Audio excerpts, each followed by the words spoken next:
법학개론 12주차 첫 번째 수업 시작하겠습니다. 이번에 보실 부분은 형법 강론 중 생명과 신체에 대한 부분입니다. 먼저 살인죄를 보시면요. 사람을 살해함으로써 그 생명을 침해하는 것을 내용으로 하는 범죄를 말합니다. 형법 제250조 1항의 보통살인죄가 기본 범죄가 됩니다.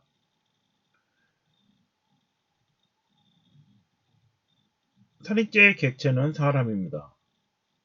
이때 사람은 행위자 이의 타인을 말합니다. 자살의 경우 살인죄의 구속요건 해당성이 없습니다.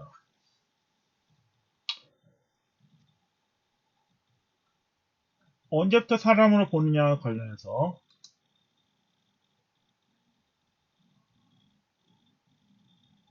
형법의 사람의 시기에 대한 판례와 관련해서 진통설이 있습니다. 그래서 분만을 위한 진통이 개시될 때 사람의 시기가 된다고 봅니다. 살인의 고의는 확정적 고의일 필요는 없으며 미필적 고의로도 족합니다.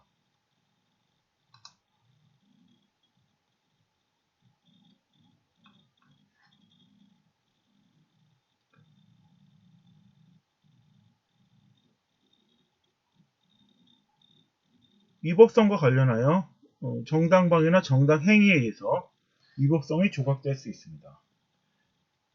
그러나 피해자의 승낙이 얻어 살인을 하였다 하더라도 위법성이 조각되지 않고 형법 제252조 제1항의 승낙 살인죄가 성립됩니다.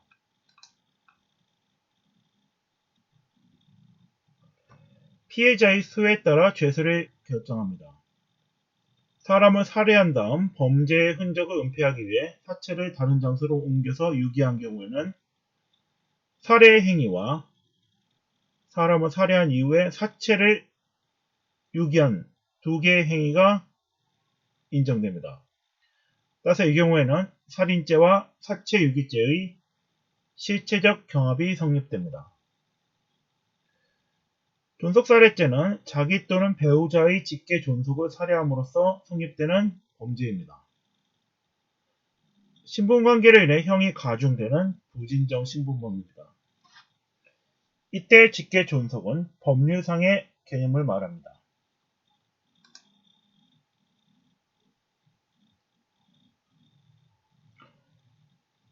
양자의 경우 양부모를 살해했다면 존속살해죄가 성립됩니다.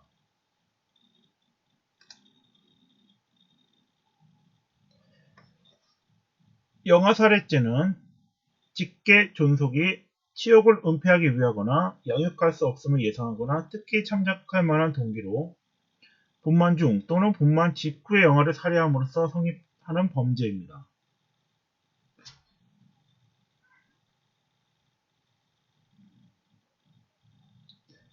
영아살해죄의 객체는 분만 중 또는 분만 직후의 영아가 되겠습니다. 또한 아까 말씀드린 것과 같은 동기가 있어야지만이 영아살해죄가 성립됩니다.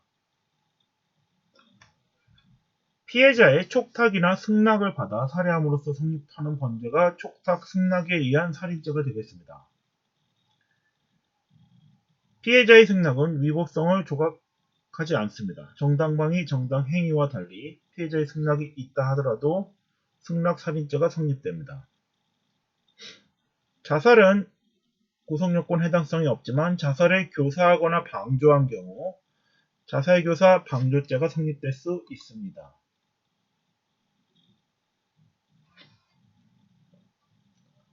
자살 방조죄가 성립하기 위해서는 방조 상대방의 구체적인 자살의 실행을 도와 이를 용이하게 하는 행위가 존재해야 합니다.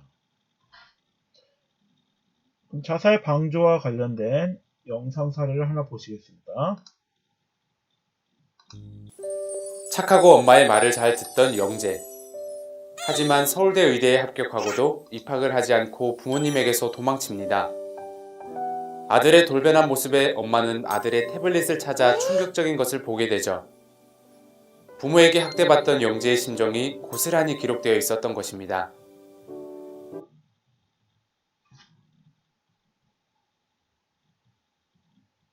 영재는 부모와의 인연을 끊고 철저히 복수하려는 마음으로 공부를 해 서울대 의대에 합격한 것이었죠.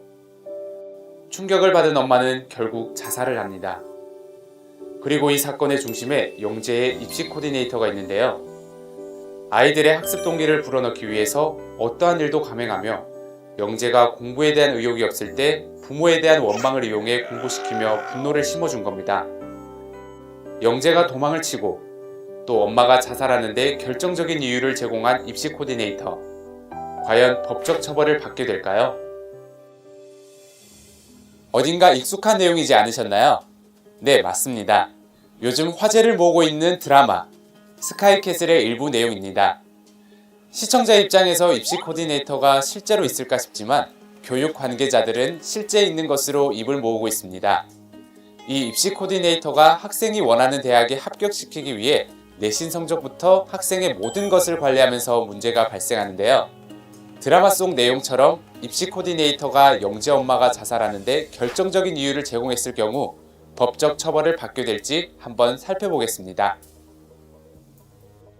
형법 제252조 제2항은 사람을 교사, 방조하여 자살하게 한 자도 전항의 형과 같다라고 규정하고 있어 이 사안에서 자살방조죄로 처벌할 수 있는지 검토해 볼 수 있습니다. 대법원은 자살방조죄의 성립 요건 및 방조의 방법에 관하여 형법 제252조 제2항의 자살방조죄는 자살하려는 사람의 자살 행위를 도와주어 용이하게 실행하도록 함으로써 성립되는 것으로서 이러한 자살방조죄가 성립하기 위해서는 그 방조 상대방의 구체적인 자살의 실행을 원조하여 이를 용이하게 하는 행위의 존재 및 그 점에 대한 행위자의 인식이 요구된다라고 판시하여 행위자 스스로 자신이 상대방의 자살의 실행을 원조하는 것임을 인식하여야 함을 요하고 있습니다. 또한 자살방조죄는 이미 자살하려는 의도를 가진 사람의 자살을 돕는 행위이므로 사안의 경우에서는 영재 엄마가 입시 코디네이터의 행위 전 자살을 결심한 상황이 아니었으며 입시 코디네이터가 아이들에게 분노를 심어주어 공부시킨 행위를 함에 있어 이미 자살을 결심한 엄마의 자살 실행을 돕는다는 인식이 없었을 것으로 판단되어 자살방조죄는 성립하지 않는다고 보입니다. 이미 자살하려는 사람의 의도를 알고 자살을 도울 때 자살방조죄가 성립되는 것을 알 수 있었습니다. 그래서 한때 문제가 되었던 자살 사이트를 운영한 운영자는 충분히 처벌 가능성이 있다고 합니다. 지금까지 드라마 속 사례로 살펴본 생활법률이었습니다.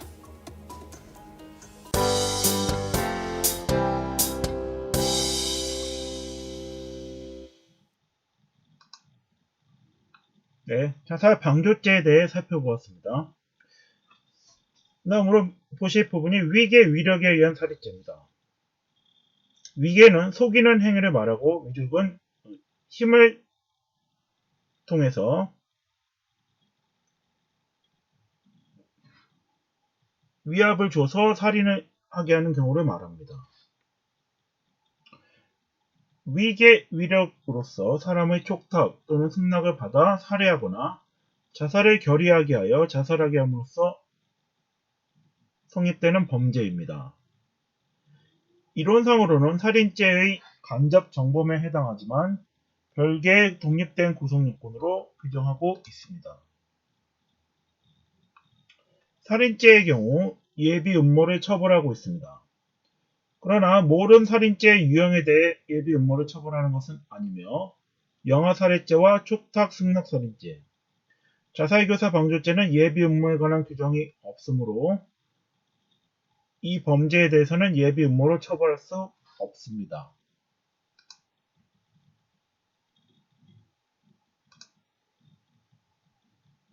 다음으로 보실 범죄의 유형은 상해와 폭행의 죄가 되겠습니다. 상해는 고의로 사람의 신체를 상해함으로써 성립되는 범죄입니다. 상해죄가 기본적 구성요건이며 존속상해와 중상해, 상해치사, 상습상해죄가 가중범죄가 되겠습니다.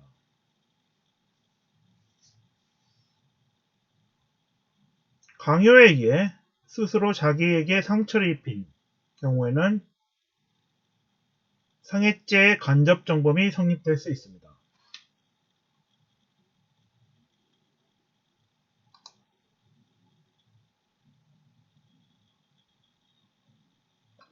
상해의 수단 방법에는 제한이 없으며 기절을 시킨 것도 상해에 해당합니다.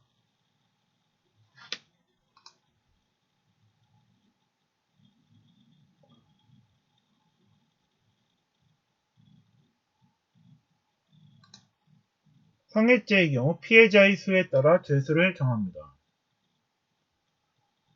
자기 또는 배우자의 직계 존속의 신체를 상해한 경우 존속상해죄로 가중처벌이 됩니다. 사람의 신체를 상해하여 생명에 대한 위험, 불구 또는 불치나 난치의 질병에 이르게 함으로써 성립하는 범죄가 중상해죄가 되겠습니다.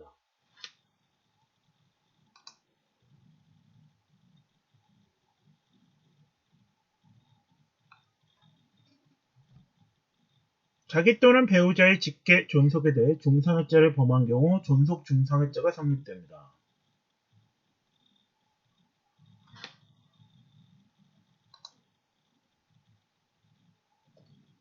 상해로 인하여 사망의 결과가 발생한 경우 상해치사죄의 결과적 가중범이 성립합니다. 상해죄의 경우 263조에서 동시범의 특례 규정을 두고 있습니다. 형법 제19조에서는 독립행위가 경합하여 결과가 발생한 경우 원인된 행위가 판명되지 아니한 때는 각 행위를 미수범으로 처벌하고 있습니다.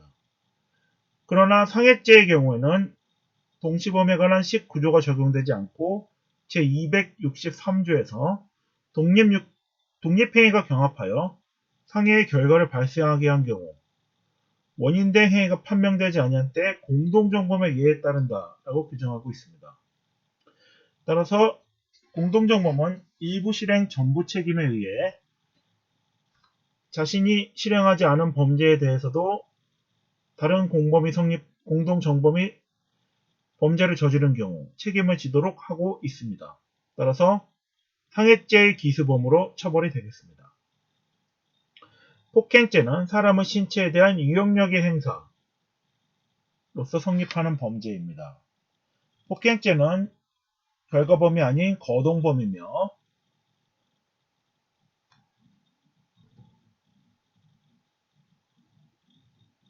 폭언이나 폭설 등도 폭언이나 욕설 등도 폭행에 해당할 수 있겠습니다.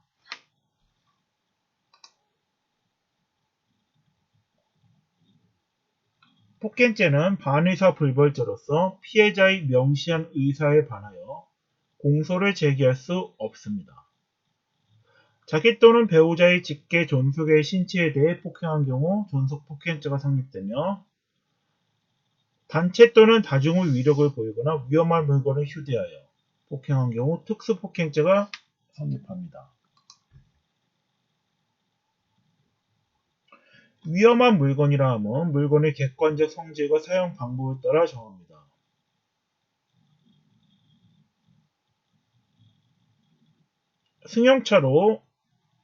승용차의 앞 범퍼로 피해자를 들이받아서 넘어뜨리게 한 경우 이때 승용차가 위험한 물건을 휴대에 해당하여 특수폭행죄가 성립하겠습니다. 폭행의 결과 피해자가 사망이나 상해에 이른 경우 폭행치사상죄의 결과적 가중범이 성립되겠습니다. 상습적으로 폭행을 가하는 경우 상습폭행죄가 성립합니다.